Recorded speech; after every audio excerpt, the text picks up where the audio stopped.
नमस्कार, स्वागत है आपका एफएम न्यूज देख रहे हैं आप और मैं हूं आपके साथ लता। मौत का हॉर्न, पुलिस क्यों मौन? जी हां, बस्ती में खुलेआम कानून की धज्जियां उड़ती हुई तस्वीरें सामने आई हैं। दरअसल मामला आपको बताएं कि दुबौलिया थाना क्षेत्र के खांजा चिपुर गांव का है, जहां पर एक 14 साल के बच्चे को बाइक का हॉर्न बजाने की सजा दबंगों ने कुछ ऐसे दी कि बच्चे को अपनी जान से हाथ धोना पड़ा। दरअसल आपको बताएं कि मामूली सी बात पर दबंगों ने एक युवक को इतना पीटा कि अस्पताल में इलाज के दौरान उसकी मौत हो गई। यही नहीं, बस्ती में दबंगों के हौसले किस कदर बुलंद है, इसके भी बानगी आपको दिखाएंगे कि पूरे परिवार को बीच सड़क में लाठी डंडों से पीटा गया है। इस घटना के बाद आरोपियों की गिरफ्तारी की मांग को लेकर बीच सड़क पर जमकर उपद्रव भी हुआ, जिसमें पुलिस और प्रशासन के होश पाख्ता हो गए हैं। 14 साल के युवक को दबंगों ने केवल इस बात पर लाठी और डंडों से पीट कर मार डाला कि वो दलित समाज का भी था और उसने कैसे दबंगों के सामने दबंगों को देखकर बाइक का हॉर्न बजा डाला। वहीं प्रत्यक्षदर्शियों का साफ तौर पर यह कहना है कि गोलू ने सड़क पर जानवर देखकर दरअसल हॉर्न बजाया था, मगर वहां पर खड़े दबंग जानबूझकर मारपीट करने की नियत से गुंडागर्दी पर उतारू हो गए।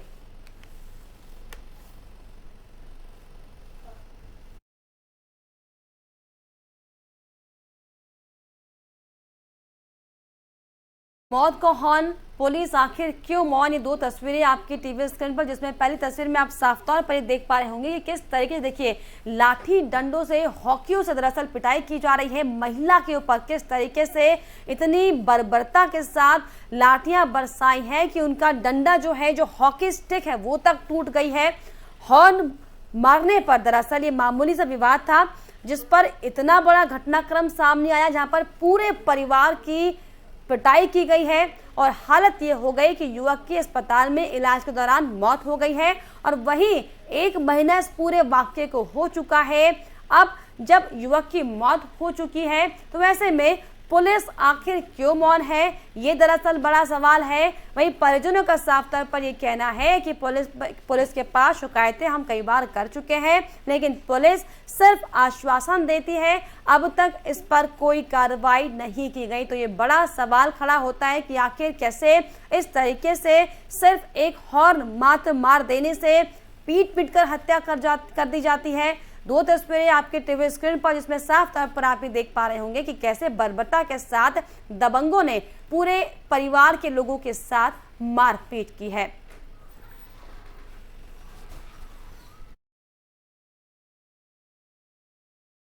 कह रहे भैया गाड़ी खारन दबाए है, बस गाड़ी खारन दबाए सब हाकी सिराई पार्टी पाइप न लगाए निहर है पर जुड़ता मारा लागे है सब, और कुछ नहीं, खाली गाड़ी खरन दबाए भाई हमारे खड़ी है गाड़ी पर। कौन कौन था मारने पीटने में? मारा में आंसू रहे और डलाई रहे, मंटू रहे, श्याम जी रहे। कहाँ पे इनको चोट लगी थी? मुड़े पे। कहाँ इलाज चल रहा था? लखनऊ। पहले बस्ती लेके गए, जवाब दे दी तो से डायरेक्ट लखनऊ लेके गवा गए। गाड़ी लेकर रोड पर जात रहा, हारन बजाया थी, हारन बजाने पर ये सब हथियार पहले जो गए रही डरे रही, हमरे लड़का का और नलका पाइप बा। काहे जाम किया? हमारे थाने पर रुपया का पॉलिसिंग दिया, नायब दरोगा बड़े दरोगा दिया, हमारे थाने कोनो सुनवाई नहीं होत बा। आज 1 महीना 4 दिन हमरे लड़का का हो गया, अब कोनो सुनवाई थाने से नहीं भाई। दीदी के घर गए थे, वहाँ से गाड़ी लेके आ रहे थे और बंधे पे बच्चा आ गया और ये लोग हारन मार दिए। वहाँ पे कुछ लोग बैठे थे तो ये लोग सोचे हम लोग को देख के हारन मारे, बस इसी कारण वो लोग विवाद करके लाठी झगड़ा डंडा लेके उनसे झगड़ा किया और मारपीट किया और इसको ऐसा मारे कि। थाना दुबौलिया में बीती 7 अगस्त को एक 2 पक्षों में मोटरसाइकिल का हॉर्न बजाने को लेकर के विवाद हुआ था, जिसमें एक पक्ष को गंभीर रूप से चोट लगी थी, जिस संबंध में 308 में मुकदमा पंजीकृत किया गया था। जो मजरूर पक्ष था उसका इलाज KGMU लखनऊ में हो रहा था। आज 1 महीने बाद कल रात्रि में उस मजरूर पक्ष की मृत्यु KGMU में हो गई। चूँकि इसमें मुकदमा 308 में पंजीकृत किया गया था, जिसमें 7 साल से कम सजा, इसलिए इसमें अभियुक्तों की रिमांड नहीं ली गई थी। आज वो शव लेकर के परिवारीजन यहाँ पर आए। उन्होंने इस संबंध में शव को सड़क पर रखने का प्रयास किया, जिसमें फ़ौरन मौके पर पहुँच करके पुलिस ने शव को अपने कब्जे में ले करके पोस्टमार्टम के लिए भेजा गया है। अब इसमें संबंधित धाराओं में तरमीम करके आगे की कार्रवाई की जाएगी और अभियुक्तों की रिमांड ली जाएगी।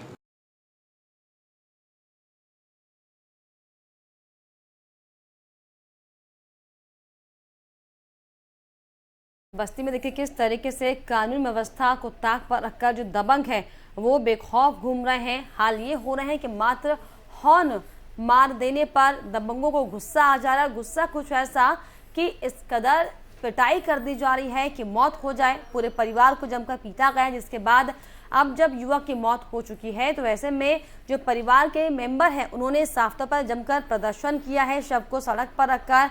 हालांकि पुलिस ने पूरी कोशिश की डैमेज कंट्रोल करने की, लेकिन ऐसे में सवाल जो है वह पुलिस की कार्यप्रणाली पर भी खड़ा हो रहा है कि आखिर क्यों शिकायत के बाद अब तक इस पर कोई कार्रवाई नहीं की गई है।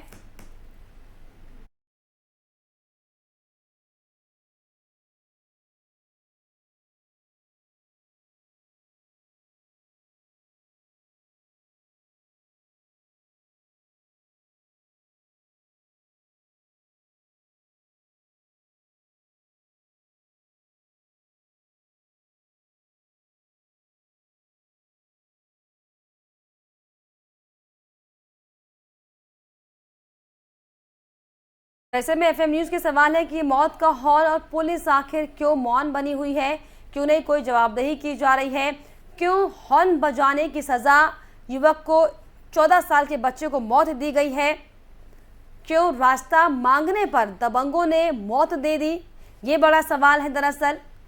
और इसके अलावा 1 महीने बाद भी क्यों पुलिस के हाथ खाली है, ये लगातार सवाल बना हुआ है कि अगर शिकायत की गई थी तो क्यों नहीं पुलिस ने इस पर कार्रवाई की और क्यों हॉर्न बजाने पर जिंदगी से 14 साल के बच्चे को हाथ धोना पड़ा। बेकसूर मां की सूनी हुई गोद का जिम्मेदार आखिर कौन है, ये लगातार सवाल बने हुए हैं। बस्ती में दबंगों में क्यों नहीं कानून का खौफ है, क्यों खुलेआम इस तरीके से दबंगई जो बदमाश हैं वो वहां पर करते हुए घूम रहे हैं। तमाम सवाल जो है एफएम न्यूज के सवाल हैं जो कि हम लगातार उठा रहे हैं कि आखिर क्यों मामूली से हॉर्न बजाने पर इस कदर बच्चे की पिटाई कर दी गई है कि बच्चे की सोचिए अब 1 महीने बाद मौत हो गई है।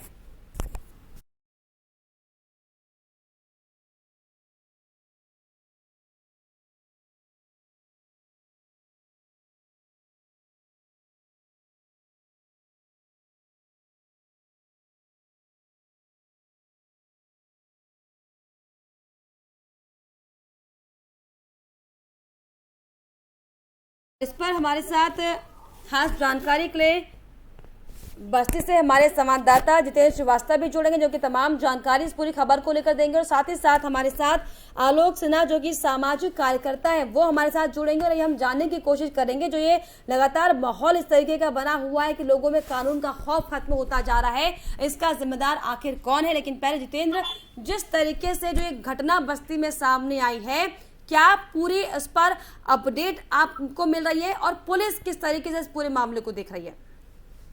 जी बात आपकी जी सही है कि बस्ती जिले में लगातार ऐसी कई घटनाएं होती रही है। मतलब ये आप जान लीजिए कि दबंगों को जो है किसी भी तरीके का पुलिस का कोई खौफ नहीं है। हाँ। एक मामूली सा विवाद था, युवक जो था वो रास्ते से जा रहा था, सिर्फ एक गाड़ी का हॉर्न बजाने की वजह से सेम ही उन लोगों ने उसके ऊपर इस तरह से मारा है उस 7 तारीख को उसको कि 7 अगस्त की ये घटना है। इसकी लगातार लाठी और डंडे से इस कदर मारा गया कि उसको जिला अस्पताल बस्ती लाया गया। जब बस्ती लाया गया तो बस्ती से उन्हें डॉक्टरों ने उनको रेफर कर दिया लखनऊ के लिए।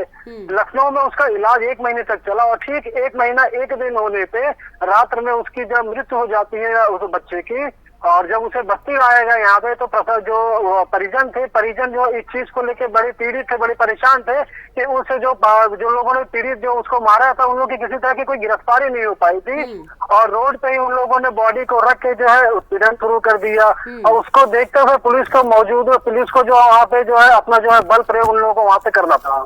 बिल्कुल, तो जिस तरीके से जो परिजन है वो तमाम जो दबंग बदमाश है उनके नाम ले रहे हैं, खुलेआम बता रहे हैं कि इन लोगों ने पिटाई की थी, तो क्या पुलिस नामों के आधार पर भी अब तक गिरफ्तारी नहीं कर पाई है? 1 महीने का वक्त जी पुलिस ने अभी जहाँ तक जानकारी मिली है कि पुलिस ने उन 4 व्यक्तियों को, 4 जो बालिग जो बच्चे हैं उन 4 को पुलिस ने जो है गिरफ्तार कर लिया गया है। उन लोगों को आगे की जो कार्रवाई है वो सुचिता तौर पर पुलिस उस पर करेगी। चलिए, फिलहाल पुलिस ने जो है 1 महीने बाद अब जो है कार्रवाई तत्परता दिखाते हुए गिरफ्तार कर लिया। लेकिन आलोक जी, कि जिस तरीके का ये माहौल होता जा रहा है, हम 21वीं सदी में जी रहे हैं, ऐसे में क्या ये द्वेष, जो ये मतभेद की भावनाएं जो तमाम आती हैं, छोटी जात का इंसान बड़ी जात का इंसान, ऐसे में हत्याएं कर दी जाती हैं। और एक बार फिर से जिस तरीके से बस्ती में जो मामला सामने आया, सिर्फ मामूली सा मामला ये था कि दबंग जा रहे थे और पीछे से एक 14 साल के बच्चे ने हॉर्न मार दिया। इस मामले में पूरे परिवार को पीट दिया जाता है। देखिए, ये देश का बहुत बड़ा दुर्भाग्य है और ये जो पॉलिटिकल पार्टियां हैं ये शुरू से ही अपनी राजनीति को स्वर्ण कास्ट और जो निम्न कास्ट, हम जो SC/ST की बात करते हैं, इसमें बांटा गया और हम बचते जा रहे हैं। दूसरी चीज है कि हॉर्न बजाना, अगर हॉर्न दिया गया है गाड़ी में और अगर जाम है, भीड़ है, तो कोई भी हॉर्न का इस्तेमाल करेगा। लेकिन ये सब चीजों को देखकर बहुत एक भय से पैदा होती है, एक भयभीत होता है। एक साधारण इंसान भी, हम जैसा इंसान भी भयभीत होता है कि कहाँ पे हॉर्न बजाना है और कहाँ नहीं बजाना है। लेकिन मुझे पूरा विश्वास है कि भारतीय जनता पार्टी की सरकार है, माननीय योगी जी की सरकार है और योगी जी ने बहुत ज्यादा क्राइम को कंट्रोल किया उत्तर प्रदेश के अंदर और इस पे भी कार्रवाई होगी। देखें, क्या है कि बहुत सी बातें ऐसी होती है जो उनके संज्ञान में नहीं जाती है, लेकिन जब आप लोगों ने आवाज उठाया है, क्योंकि इससे पहले हमें भी नहीं पता था। अगर हम 1 महीने पहले की बात करें कि 1 महीना पहले अगर बच्चे की पिटाई इस तरीके से होती है, इस तरीके से परिवार वालों की पिटाई होती है, तो सबसे पहले तो मुझे लगता है कि उनकी गिरफ्तारी तो बाद में होनी चाहिए जिन्होंने ये काम किया है। सबसे पहले वहाँ जो उस थाने का जो SHO है उसको बर्खास्त करना चाहिए कि 1 महीने से वो हाथ रखे कर क्या रहे थे? क्या उस बच्चे के मौत का इंतजार कर रहे थे कि जब वो मरेगा तब हम इसकी गिरफ्तारी करेंगे? तो ये बहुत बड़ी चूक भी है। सरकार को इस पे संज्ञान लेते हुए मैं अगर एक सामाजिक कार्यकर्ता होने के नाते अगर बात करूं तो सबसे पहले वहाँ के SHO को बर्खास्त करना चाहिए और ACP से पूछना चाहिए कि इस पे कार्रवाई क्यों नहीं हुई। तो देखिए, भारतीय जनता पार्टी की सरकार है और इस पे कार्रवाई जरूर होगी। देखिए, जिस तरीके से आप जोर दे रहे हैं कि योगी सरकार में हालांकि अपराधों पर लगाम जरूर लग रही है, पूरी पुरजोर कोशिश योगी सरकार कर रही है, लेकिन क्या इसे जिला प्रशासन का एक ढीला रवैया समझा जाए? इसे क्या पुलिस प्रशासन की अनदेखी समझी जाए कि इस तरीके के मामले सामने आ रहे हैं और इंटीरियर इलाकों में खास तौर पर? देखिए लता जी, खराबी कहाँ पर है? आप खुद रोज न्यूज एंकरिंग करती हैं, आपको बहुत तरीके से पता है कि ये जो प्रशासन की लचीलापन है, ये दबंग क्यों होते हैं? मैं क्यों नहीं दबंग हूँ, आप क्यों नहीं दबंग है? दबंग वही होता है जहाँ पे पुलिस लचीली हो जाती है। अगर मैंने कोई अपराध किया, पुलिस हमको छोड़ दिया तो हम दबंग हैं। अदरवाइज आप बताएं कि उसके पास भी 2 हाथ पैर है, हमारे पास भी 2 हाथ पैर है, तो इसमें कहीं ना कहीं प्रशासन की बहुत बड़ी कमी रही है, जिसकी वजह से देखें, मैं ये नहीं चाहता कि हर व्यक्ति के साथ पुलिस वाले लग सकते हैं, लेकिन पुलिस का खौफ इतना होना चाहिए कि एक हॉर्न बजाने पर अगर जिस तरीके की बर्बरता की जा रही है, जैसा मैं आपके टीवी चैनल पे देख रहा हूँ, जिस तरीके से हॉकी से मार पिटाई की जा रही है, आप समझे कि इस दबंगई को तो पूर्ण रूप से खत्म होना चाहिए और पूरे देश में खत्म होना चाहिए। और मेरा मानना है कि जातिवाद ऐसे शब्द को भी अब ये ST/ST वाले को समझना पड़ेगा कि कोई जातिवाद में ना फंस के अपनी जान गंवाए, कोई किसी का नहीं है। आप देखें कि एक तरफ अगर मैं जातिवाद की बात करूं तो एक तरफ पासवान, अगर कोई पैसे वाला है तो उसको पासवान बोला जाता है, अगर वो पैसे वाला नहीं है तो उसको दुसाद बोला जाता है। तो कहीं ना कहीं जातिवाद इतना हमारे ऊपर हावी हो गया है कि हम उससे ऊपर उठ ही नहीं पा रहे हैं। आपने जैसा कहा 21वीं सदी, हम जितना प्रगति कर रहे हैं, जितना उन्नति कर रहे हैं, उतना ही हम मतलब विभोर होते जा रहे हैं, अपने आप को पीछे करते जा रहे हैं। तो हमें 21वीं सदी में इन सब चीजों को, जातिवाद को बिल्कुल खत्म करना चाहिए। और अगर जो सरकार जातिवाद के नाम पे अपना रोटी सेकने का काम कर रही है, उसको भी जनता को उसका असली औकात दिखाना चाहिए। आलोक जी, आप सामाजिक कार्यकर्ता हैं और इस तरह के मामले अक्सर आपके इर्द गिर्द आते होंगे, क्योंकि ये जो जिस तरीके की जो समाज की जो व्यथा है, जिस तरीके से ऊंच नीच करना, मामूली सी बात पर विवाद कर हत्या कर देना, जिस तरीके से हॉर्न बजाने पर सिर्फ एक छोटे से बच्चे की हत्या कर दी गई। क्या आपको लगता है कि कैसे इस तरह की जो तमाम खबरें सामने आती हैं, जो घटनाएं सामने आती हैं, इस पर रोक लग पाएगी? कैसे लग पाएगी रोक? आप सामाजिक कार्यकर्ता हैं, सोशल एक्टिविस्ट हैं, क्या कर रहे हैं इन सब चीजों के लिए कि इन पर रोक लगाई जा सके? देखिए लता जी, हम लोगों ने ग्राउंड लेवल पे बहुत काम किया हुआ है और सबसे पहले हमारा एक ही सिद्धांत है कि सबसे पहले समाज को एक साथ खड़ा किया जाए। हमारे यहाँ अगर आप देखेंगे कि हिंदुस्तान के अंदर सबसे पहले हिंदू और मुस्लिम कास्टिज्म में हम लोग बटे और जब कास्टिज्म में बट गए तो फिर हिंदू में ही बंटवारा होने लगा कि आप राजपूत हैं, हम पंडित हैं, वो फलाना है, वो टिमकाना है। तो इन सब को आपको समझना पड़ेगा और दो तरह के कास्ट बनाने पड़ेंगे, एक लिटरेट और दूसरा अनलिटरेट। जो पढ़ा लिखा है वो एक समाज का है और जो अनपढ़ है वो एक समाज का है। तब जाके देश में एक बराबरी का कमरा बन सकता है और जो पढ़े लिखे हैं उनको अनपढ़ों को समझाना पड़ेगा कि यह जो देश है, अगर मैं कहता हूँ जिस 14 साल के लड़के की हत्या कर दी गई, हो सकता है ये बड़ा होके प्रधानमंत्री बन जाता, हो सकता है ये बहुत बड़ा यहाँ का साइंटिस्ट बन जाता, लेकिन हमने कहीं ना कहीं एक मौत नहीं, हमने उस लड़के को मारा नहीं है, इवन हमने उस अपने देश के एक उज्जवल भविष्य को खत्म करने की कोशिश की है। और इस पे कहीं ना कहीं मुझे लगता है कि सरकार को बहुत मजबूती से संज्ञान लेनी चाहिए। वाकई सरकार को मजबूती से संज्ञान इस पर लेना चाहिए। जिनको हम बुलडोजर बाबा के रूप में जानते हैं, तुरंत उसके घरों पे बुलडोजर चला देना चाहिए। हमको तो लगता है जो इन लोगों ने जिसने भी मिल के मारा है उस पर भी बुलडोजर चलनी चाहिए। तब इस तरीके की हत्या बंद होगी समाज के अंदर, तभी लोग शांति से सुकून से जी पाएंगे। और सबसे पहले अगर मैं सामाजिक कार्यकर्ता होने के नाते कहूँ तो सबसे पहले वहाँ के एसएचओ को बर्खास्त करना चाहिए और उसमें लिप्त जितने भी हैं उन सबको बर्खास्त करना चाहिए। तभी ये भी मजबूत होंगे और इन्हें भी समझ आएगा कि अगर कोई भी कमी होती है, कोई भी परेशानी होती है जनता के साथ, तो हमें तुरंत एक्टिव होना चाहिए। चलिए तो हमारी व्यवस्था बहुत ही लचीली है। बिल्कुल जितेंद्र, जिस तरीके से लगातार आलोक जी भी ये कह रहे हैं कि जो ये इस तरह की जो अलग सोच है, जो कास्टिज्म वाला जो किस्सा होता है, वो अक्सर इन सारी चीज़ों को, तमाम चीज़ों को प्रभावित करता है। लेकिन ये बहुत मामूली सी बात है कि हॉर्न बजाने की वजह से किसी की हत्या कर दी जाए। क्या आपके उनके परिवारजनों से बातचीत हो पाई है कि क्या ये मसला सिर्फ इतना सा था या फिर कोई पुरानी रंजिश भी रही होगी? क्या ऐसी कोई जानकारी मिली है? जी, मतलब जहाँ तक मेरी परिजन से बात हुई है, कोई पुरानी रंजिश इन लोगों की नहीं थी। बस एक मामूली सा विवाद था कि उससे रोड पे बच्चा जा रहा था, उसका हॉर्न बजाया और रोड पे एक भैंस खड़ी थी, वो भैंस को हटाने के लिए उसने हॉर्न बजाया था। लेकिन जो दूसरे व्यक्ति थे वो उसको उन्होंने अपने ऊपर उसको लेके और इस घटना को अंजाम दिया। सबसे बड़ी चीज एक चीज आती है कि इस तरह की चीज, इस तरह का मारपीट करना, ये इतनी जो ताकत है इन लोगों में आती कहाँ से है? पुलिस का किसी भी तरह से कोई खौफ नहीं है दबंगों को बीच में। तो पुलिस का खौफ क्यों नहीं है जितेंद्र? क्या बस्ती में कानून व्यवस्था चरमराई हुई है? क्या पुलिस एक्शन मोड पर काम नहीं कर रही है? क्या पुलिस जिस तरह के आरोप पुलिस पर लगते रहते हैं कि घूसखोरी करने का काम करती, क्या इस भूमिका में वहां पर आखिर क्यों नहीं दबंग? वहां पर पुलिस प्रशासन से डर रही है, घबरा रही है, क्यों कानून को अपने हाथ में लेकर दबंग घूम रहे, बदमाश घूम रहे? नहीं, कहीं ना कहीं ये जरूर कह सकते हैं कि दबंगों का डर जो है वो पुलिस को लगा हुआ है, क्योंकि घटना 1 महीना पुरानी होती है और गिरफ्तारी आज जब बच्चे की मृत्यु हो जाती है तो उसके बाद इसकी जो गिरफ्तारी बच्चों की होती है। तो कहीं ना कहीं ये मान सकते हैं कि एक तरीके से जो है पुलिस जो है इन लोगों को पकड़ने में कहीं ना कहीं नाकाम नजर आ रही है। पुलिस क्या बड़ा कारण इसके पीछे बता रही है कि 1 महीने बाद गिरफ्तारी हुई? क्योंकि जिस तरीके से जो परिजन है वो ये लगातार कह रहे हैं कि हम दारोगा के पास बार बार जा रहे हैं, पैसे हमसे लिए जा रहे हैं, लेकिन कार्रवाई इस पर नहीं हो रही है। तो पुलिस क्या कारण इसको लेकर बता रही है?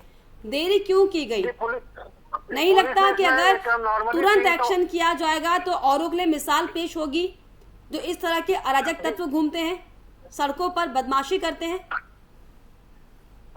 जी, पुलिस में इसमें जो है 308 के तहत इन लोगों ने मुकदमा दर्ज कर लिया था। शुरुआत में जब पीड़ित ने जब एनसीआर दिया था तो उस एनसीआर के तहत तो पुलिस जो उस पर कार्रवाई कर रही थी, लेकिन गिरफ्तारी इन लोगों ने नहीं किया था। जब बच्चे की मृत्यु हुई है तो इन लोगों ने गिरफ्तारी किया है। इस तरह की किसी बात को लेकर अभी तक पुलिस ने कोई अपनी तरफ से जो है कोई चीज अभी उन्होंने बताया नहीं है। चलिए, पुलिस जो है फिलहाल बयानबाजी से बच रही है, हालांकि लगातार तमाम जो आरोप है वो परिजन लगा रहे हैं। लेकिन आलोक जी, जिस तरीके से ये जो माहौल होता जा रहा है, जिस तरीके से पुलिस की जो कार्य प्रणाली है ये इतनी लचर होती जा रही है कि सोचिए 1 महीने तक पूरे जो घर वाले हैं वो शिकायत कर रहे हैं थाने में जा जाकर, लेकिन पुलिस उसे हल्के में ले रही है। क्या ये बड़ी वजह है कि इस तरह के जो अराजक तत्व हैं वो एक्टिव हो जा रहे हैं, क्योंकि उन्हें पता है कि पुलिस कुछ नहीं करने वाली? जी देखिए, कहीं ना कहीं दबंगों का जो मन जो बना हुआ है उसके पीछे ये भी बहुत बड़ा एक कारण है। हाँ जितेंद्र, 1 महीना पहले आपके पास आऊंगी जितेंद्र। आलोक जी से मेरा सवाल था, पुलिस को एनसीआर दिया गया, पुलिस उस पर गिरफ्तारी नहीं करती है, तो ये कहीं ना कहीं दबंगों के ऊपर जो उनके एक मनोबल बनने का एक मुख्य कारण हम मान सकते हैं कि ये है। चलिए आलोक जी। देखिए लता जी, अगर उस लड़के की पिटाई हुई और जिला अस्पताल में वो भर्ती हुआ और एमएलसी कटी, एमएलसी के आधार पे सबसे पहले पुलिस को जिन इन दबंगों ने जितने भी मार पिटाई की है सबसे पहले उनको गिरफ्तार करना चाहिए था, जो पुलिस ने नहीं किया। ये सबसे बड़ा चूक है पुलिस वालों के लिए। आप सोचे कि जिस माँ के बच्चे को मार दिया गया और वो महीनों तक पुलिस के दरवाजे पे भीख मांगती रही कि उसको न्याय दिया जाए। अगर ये न्याय उसके जीवित रहते मिलता तो उस माँ को एक संतुष्टि मिलती कि हमारे बच्चे के साथ जो गलती हुई उस पर कार्रवाई हो रही है। आप सोचे कि उधर वो अस्पताल के अंदर परेशान थी, इधर वो उनके परिजन थाने के अंदर परेशान हो रहे थे।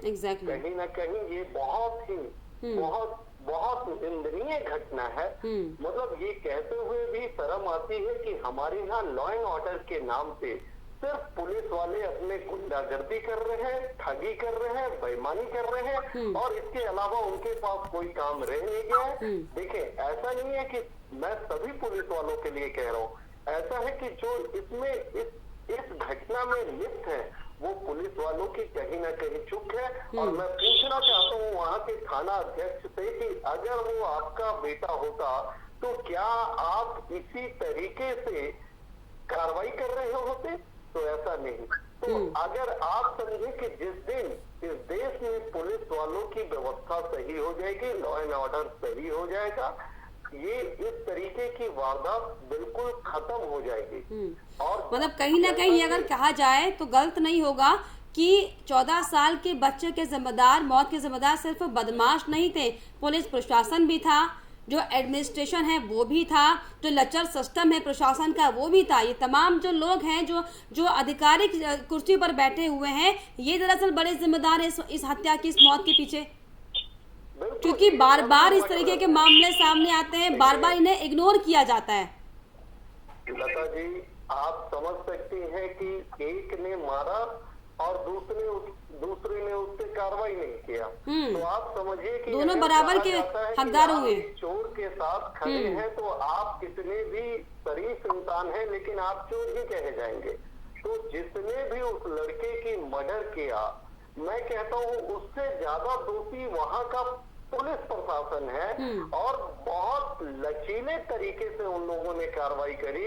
अदरवाइज मुझे लगता है कि हॉर्न बजाने पे किसी को आप मार नहीं सकते हैं, और अगर हॉर्न बजाना इतना ही गलत है तो सबसे पहले कार्रवाई जो भी रकम बनाने का कंपनी है उस पे करनी चाहिए और हॉर्न को निकाल देना चाहिए इन पुलिस वालों के समझ से और इस दबंग के समझ से। और जो लोग कहते हैं दबंग, उन दबंगों को सबसे ऐसी सजा देनी चाहिए जो फांसी की सजा से भी ऊपर हो और उनको भय हो, क्योंकि ऐसे लोगों को भय होगा तभी हम शरीफ समाज में आराम से जिंदगी जी पाएंगे।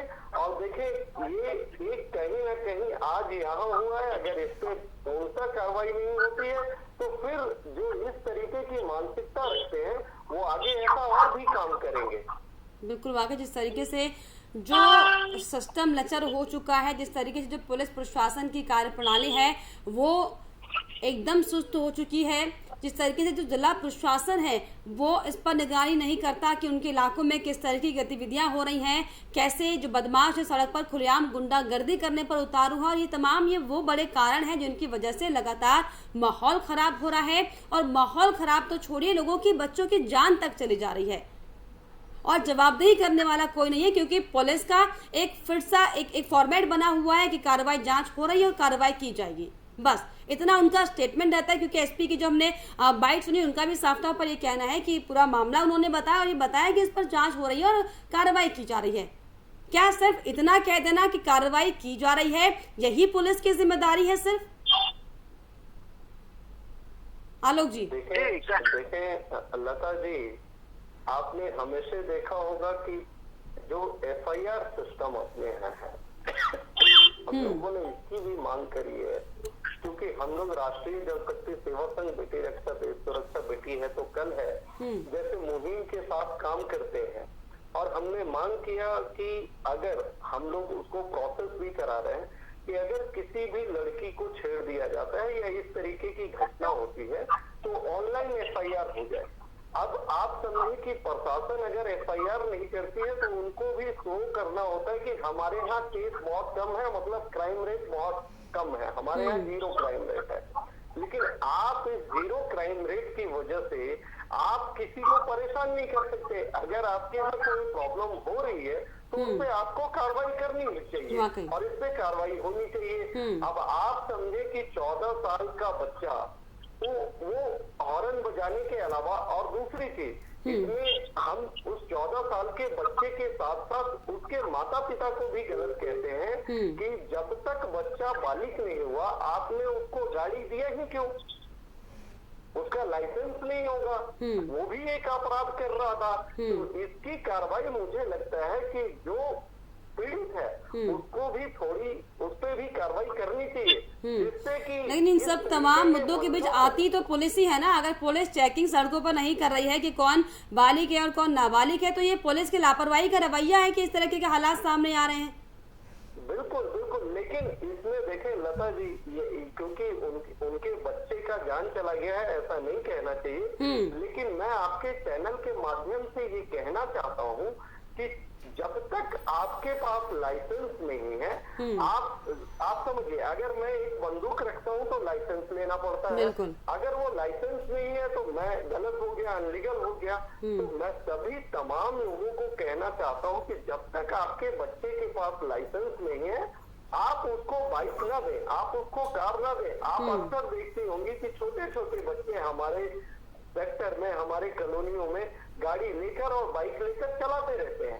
इस पे कहीं ना कहीं हम गार्जियन की भी गलती है, इस पे भी हमें संज्ञान लेना चाहिए। चलिए, वाकई इसमें गार्जियन को भी थोड़ा संज्ञान लेना चाहिए कि आखिर जो कम उम्र के बच्चे हैं, जो नाबालिग हैं, उनको इस तरीके से बिना लाइसेंस के गाड़ी चलाने ना दें या फिर बाहर इस तरीके से जाने की अनुमति ना दें। लेकिन फिलहाल इन तमाम मसलों के बीच में सवाल यही खड़ा होता है कि आखिर क्यों हॉर्न बजाना, इतनी मामूली सी जो बात थी, मौत के घाट युवक को उतार दिया गया, क्यों नहीं पुलिस प्रशासन सख्त कार्रवाई इस पर करती। लेकिन फिलहाल ये देखने वाली बात होगी कि अब पुलिस की इस पर क्या कुछ जवाबदेही फिलहाल आती है। हालांकि 4 लोगों को गिरफ्तार इसमें किया गया है, लेकिन इस पूरी डिबेट का हिस्सा बनने के लिए आलोक जी बहुत आपका शुक्रिया, और जितेंद्र आपका भी शुक्रिया तमाम जानकारी देने के लिए। तो लगातार आपको बताएं कि जिस तरीके से बस्ती में जो कानून व्यवस्था ध्वस्त होती, ये तस्वीरें जो सामने आई हैं, ये साफ तौर पर बताती हैं कि क्या पुलिस प्रशासन का रवैया है, क्या जिला प्रशासन का रवैया है, किस तरीके से जो सिस्टम है, जो प्रशासन है, वो काम कर रहा है।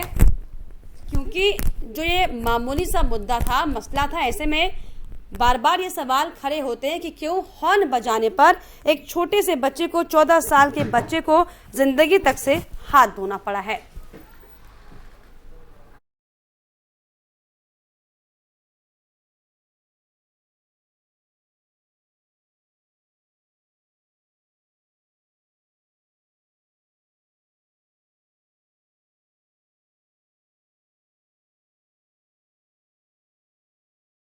चलिए, इसी के साथ हमारे इस खास पेशकश में फिलहाल इतना ही। देश और दुनिया के तमाम खबरों के लिए आप देखते रहिए FM न्यूज़। नमस्कार।